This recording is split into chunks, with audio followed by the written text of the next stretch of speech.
Welcome to 2020, where we have Vikings with lightsabers.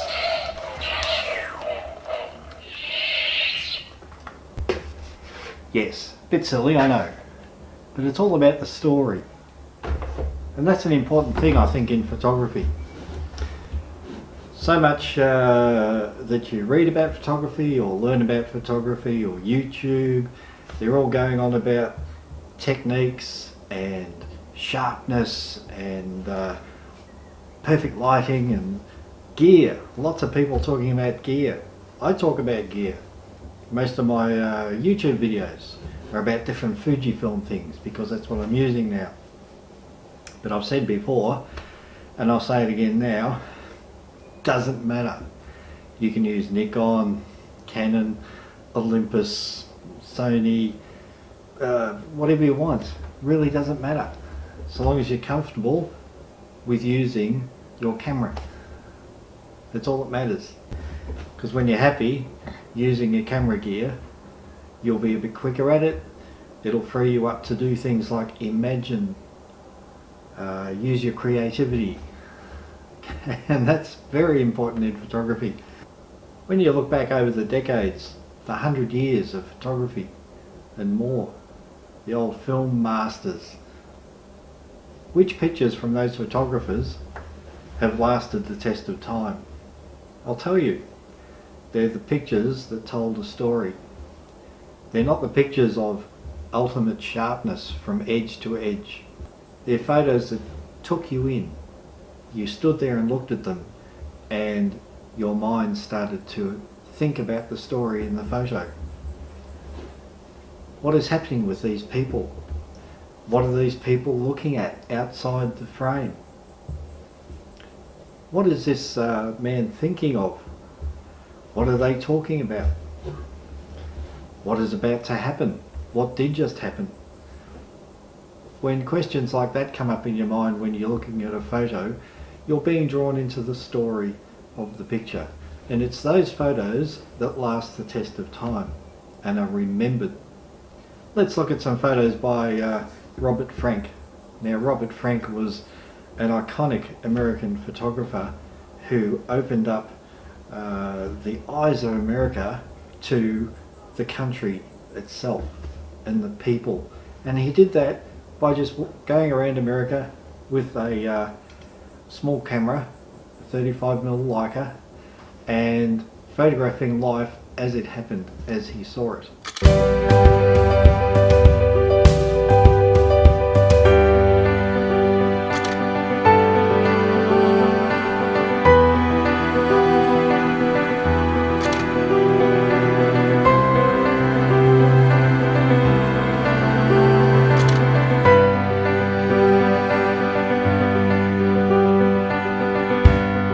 Those photos, you'll notice they're blurry, they're crooked, they have people in them who you can't see their faces, they're facing away from the camera, but every single photo is telling you a story of people and their life, their day-to-day life, and those photos draw you in, and those photos are remembered. Now, Robert Frank passed away in 2019, not that long ago, but his photos will live on. They become iconic. People remember them, and those are the photos, the ones with the stories that last. Not the picture perfect and pixel perfect pictures, the photos that tell you the story, that reach you. He wasn't really interested in gear. Robert Frank often used a Leica M3, but that's not all he used. He would go and buy a disposable camera and use that for the day. He would use, hang on, I've got one here. One of these, Polaroids. He would use that to take photos. I have never in my life thought, I'll use one of these and that'll be my camera for the day for professional use. Didn't matter to him so long as it took a photo. Another famous photographer, Robert Capa. Numerous photos of his are well known around the world. They're recognised even if the people looking at the pictures don't remember the name of the photographer. They know the photos. He covered the Normandy landing, D-Day, and he used a Leica 3 at the start and then switched to Contax and a Nikon S.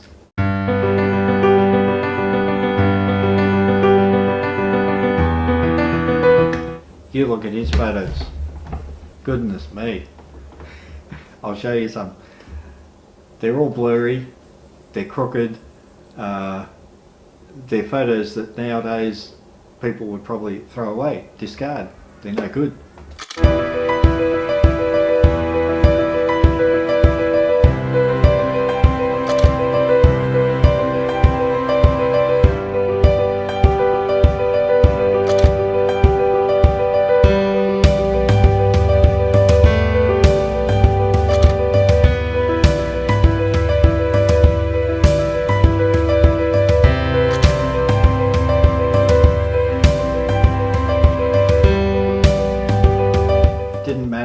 They were so iconic because they told the story, and you really got the feel of the drama and tragedy as well of that day and the events, all through those black and white photos of his.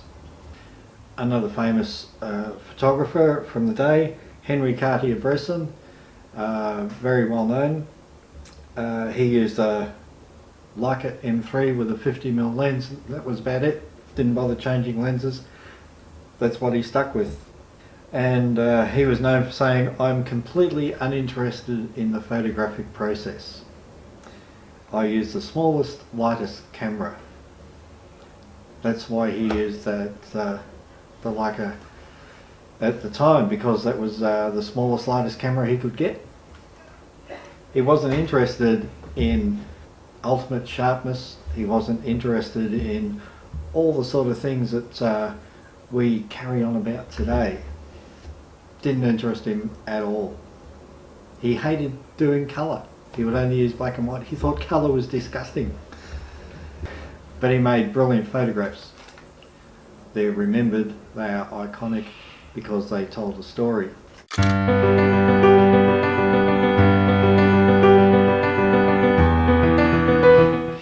Another famous photographer, Elias Erwitt. He also used a Leica because it was small and light and he could use it quickly. And that's the key to those sort of things. They didn't want to miss the moment.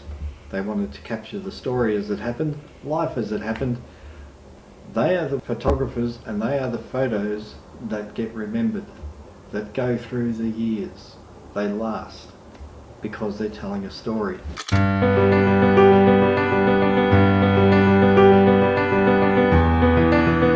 It seems to me that what we concentrate on most today is, let's get a sharper lens. Is this lens slightly sharper than that one? And if it is, then that one's no good anymore. You must buy this one because it's extra sharp. What about this camera? It handles colour in a slightly better way. I'll forget about last year's famous camera that we raved about. This year there's another one. It's all garbage. It is garbage. Get a camera that that feels right in your hands, that you can be happy with the results you get back. All you're doing is chasing sharpness and more of the latest gear, the latest lenses, the latest bodies. You're missing the point of photography. It's just become technical to you. There's no joy in that because you're always chasing the latest thing and being dissatisfied with what you've got in your hand. And that's silly. You can't enjoy that. Over the years I've used different gear.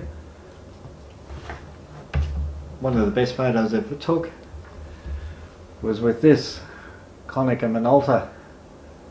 It's got a whopping 3.2 megapixels in this beast, but it was fun. I could use it pretty quickly and it did wonderful macro work, and it did the job.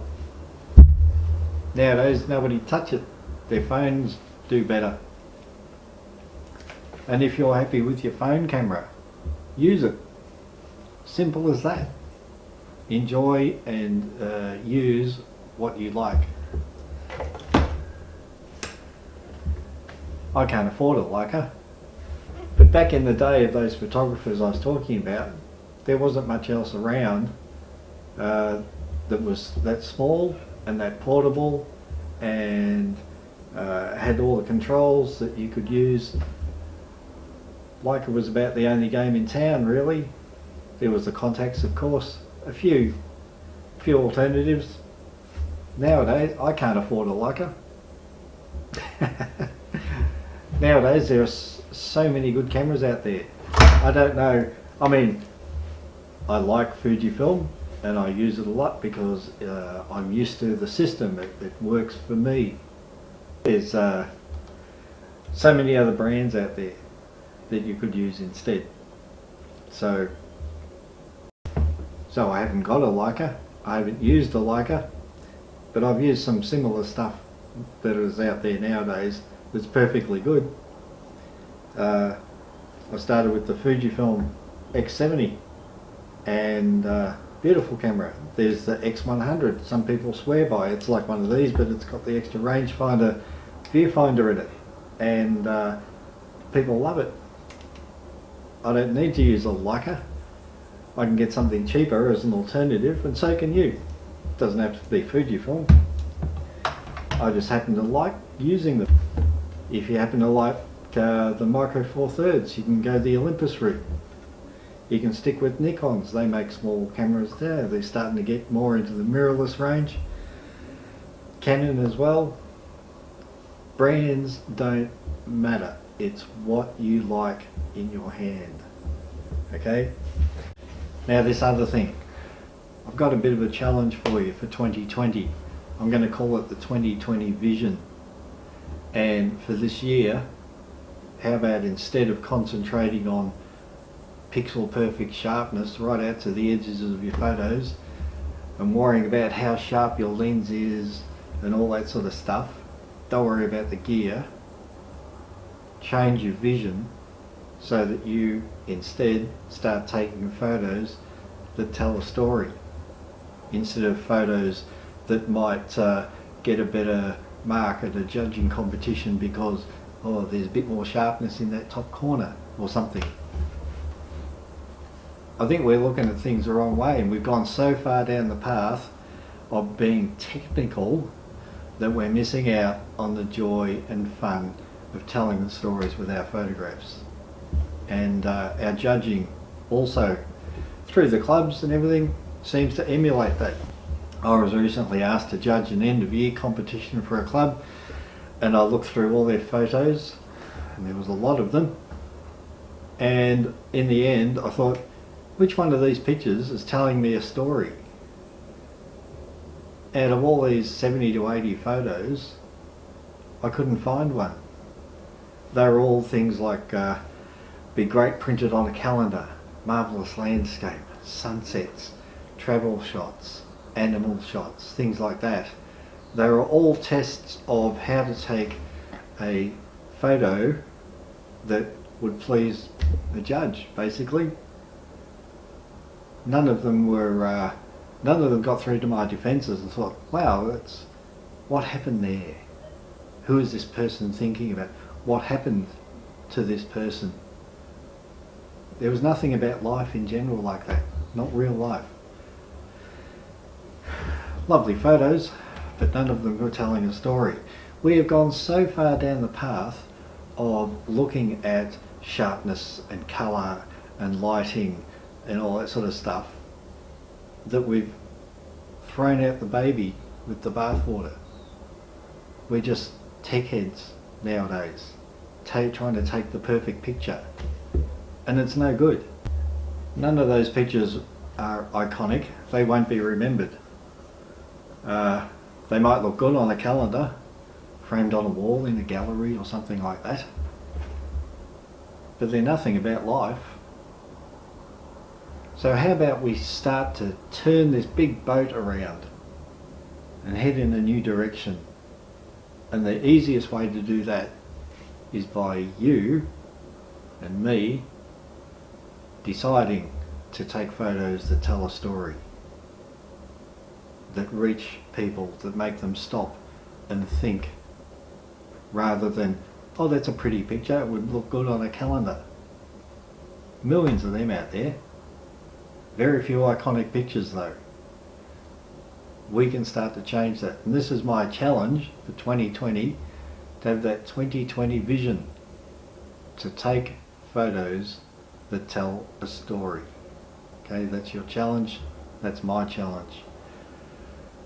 Don't worry about pixel perfect sharpness out to the edges. Leave that for other people.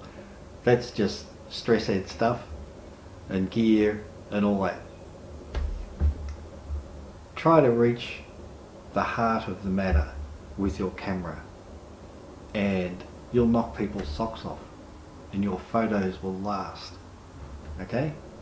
So 2020 vision, tell a story with your pictures.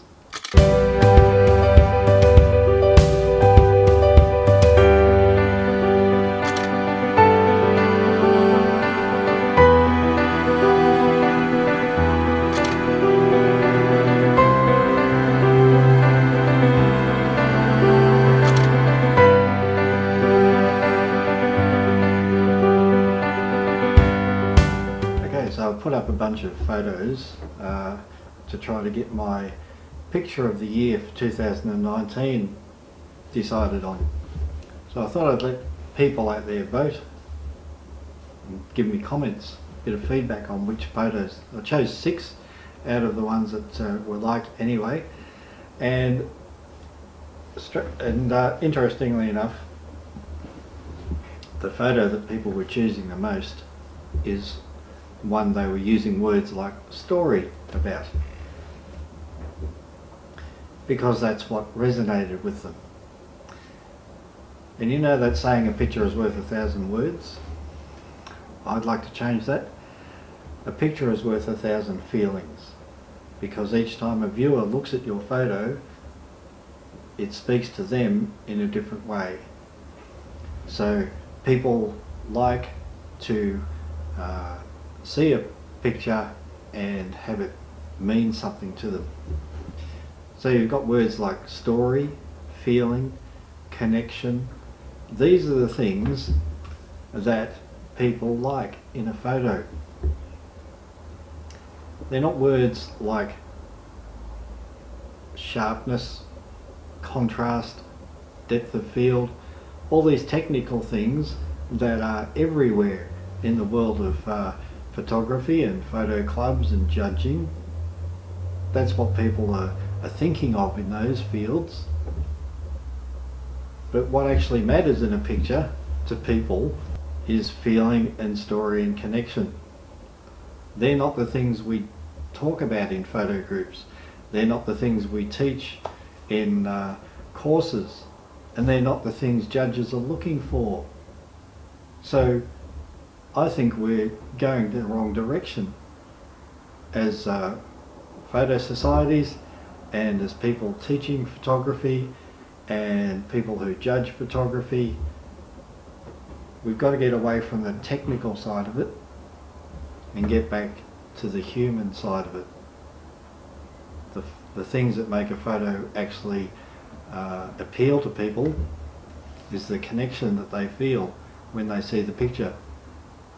So they might enjoy a sunset picture, be good on a calendar, but the pictures that last are the ones that are telling a story. And that's what we need to concentrate on. So that's what this whole 2020 vision challenge of mine is. The 2020 vision for your photo group, for yourself, for me, for judging is, let's look at telling stories again with our photography. Okay? Bye.